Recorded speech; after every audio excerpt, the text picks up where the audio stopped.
Street dining in Hong Kong is an immensely popular phenomenon that offers fast and delicious bites at ultra convenience. You've seen them before. Curry fish balls, churn fun, roasted chestnuts, and many more. However, its origins are shaped by economic turmoil, chaotic hustle culture, and a need for the Hong Kong people to adapt. So, what are the best types of street food in Hong Kong? How exactly do post-war traditions and recipes remain so popular? Why should it be on your next travel itinerary to Hong Kong? And can I really spend less than $100 on street food today? Hong Kong's street food was built around the concept of standing and dining. Back in the 1950s, thousands of mobile wooden carts would sell these street-side snacks and fed a fast-moving workforce. They were cheap, easy to maintain, and could keep up with a rapidly changing city. And when you're a Chinese citizen who has just survived World War II and have fled the Chinese Civil War, a hustle like this was just what you needed to build back your wealth. Soon enough, small roadside bites like roasted chestnuts and gaidantais began to show. Nowadays, due to newer hygiene and food regulations, the carts themselves are a rare sight. But the ever-popular snacks have moved indoors, and they're a common sight in Hong Kong's most densely populated areas. So the area we're currently in is Mong Kok, which is one of the most densely packed places in the city. We're currently over here, and where we want to be is over here, between Dundas and Sai Yat Choi Street. This stretch of road over here is Sai Yat Choi Street, which is one of the busiest roads in Hong Kong. And at the end of it is that, Wai Wai Siu Sek, which offers some of the best curry fish balls in town. So what I have here is $10 worth of curry fish balls.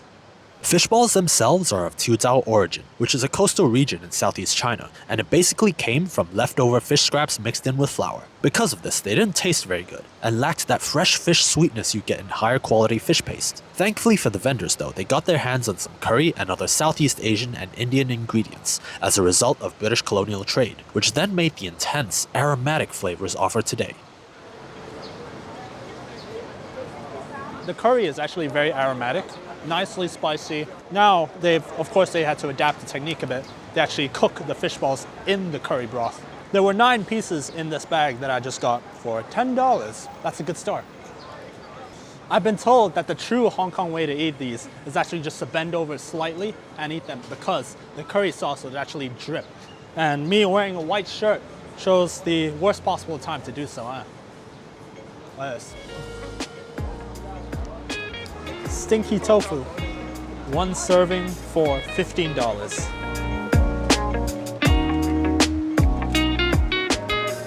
What's up?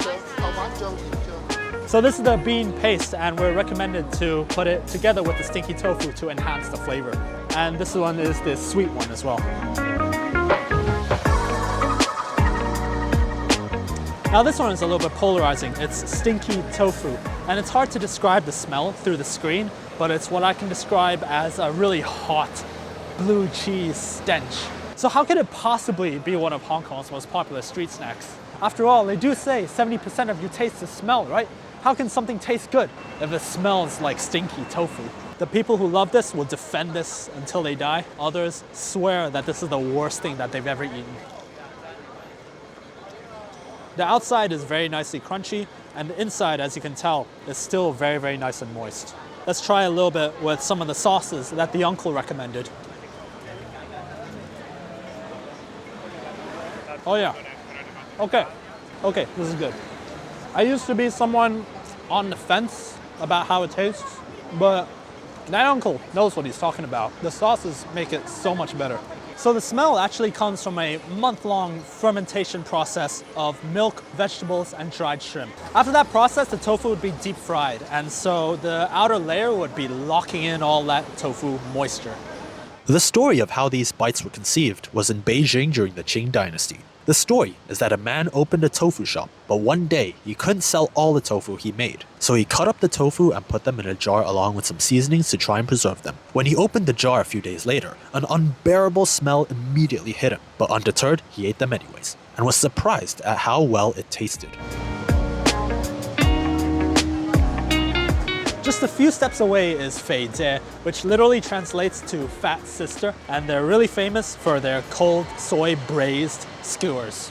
Imagine a cold skewer with seafood and animal bits in it. Doesn't sound too appetizing at first, but people vote with their mouths, And you can see there's a whole queue of people who came here before us just for these skewers. Cold soy-braised skewers are a direct descendant of tuzao lo mei, which are meats that are slowly simmered in a braising soy-based broth. In high-end tuzao restaurants, this meat is served warm or at room temperature, but to adapt them to a street food format, they decided to start chilling them after braising, which keeps the snappy texture of the organs and delicate seafood, and surprisingly, makes them quite refreshing.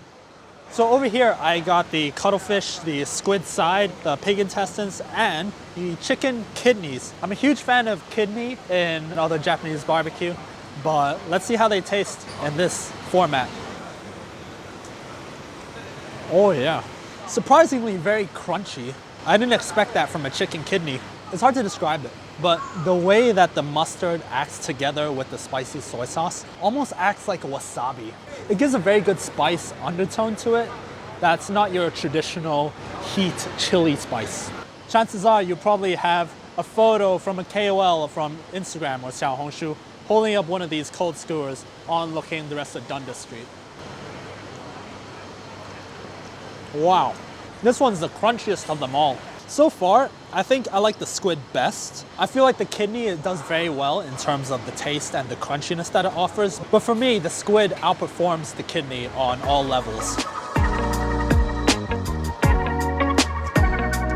Now finally, we have arrived here at Ba Mei, which literally translates to 100 flavors.